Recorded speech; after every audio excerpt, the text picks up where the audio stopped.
This video explains about the life cycle of a silver leaf from the raw clay to a wearable necklace. The people featured came to one of my workshops and went home with a beautiful piece of jewellery, which they'd made themselves. During the day, I make a silver leaf too. By keeping one step ahead, I can clearly demonstrate each stage of the process. Over a cup of tea or coffee, we look at what gives a leaf movement and how we can recreate it in silver clay. An essential lesson to learn from the outset is the importance of preparing your workspace.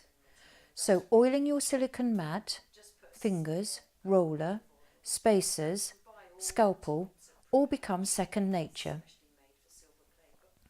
Because the heat from our skin and the air dries out the clay, we try to touch it as little as possible.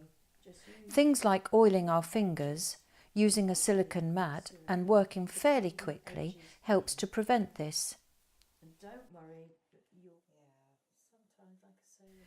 Using spacers when rolling keeps an even depth to our clay. The side of the leaf with the most prominent veins is impressed into the clay with the pads of our fingers. This prevents fingernails making deep marks that are impossible to remove.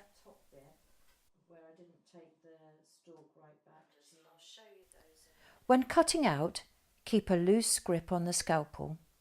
Hold it upright so just a small part of the blade cuts into the clay, and work as smoothly as you can. During the cutting out, it helps to have relaxed shoulders. And remember to breathe. Put any excess clay into cling film as soon as possible to prevent the clay drying out, as this can then be used in other projects. But even if it does dry out, it can be recycled in a pestle and mortar by grinding it to a fine powder and reconstituting it with water and a few drops of glycerin.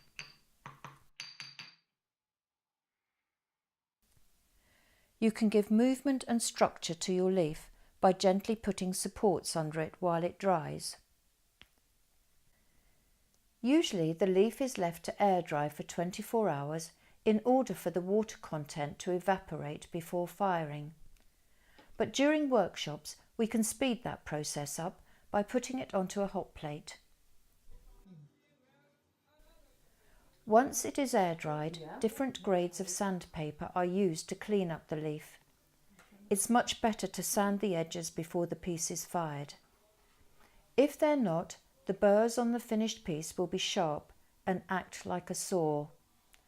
Not a good attribute for jewellery. Once it is sanded, the piece is ready to be fired. And during the workshop day, I demonstrate how to fire the silver leaf I made with a blowtorch. Once the piece is in the kiln, we relax and discuss the morning's work over a light lunch. And if we're lucky with the weather, that could be outside on the patio.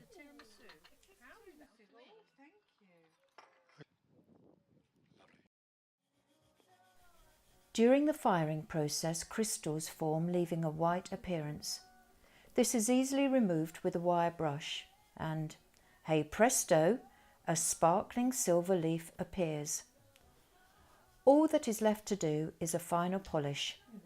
Put it on a chain and wear it. These are a few of the visitors who have been to one of my workshops and the beautiful jewellery they've made. Many have returned to learn more about silver clay or have bought vouchers for friends and family to make their own leaf with me. If you are intrigued by this process and you want to learn a new skill that can be continued at home, please contact me via email carol@animationstudio.co.uk or telephone me on 01353 6 111 66.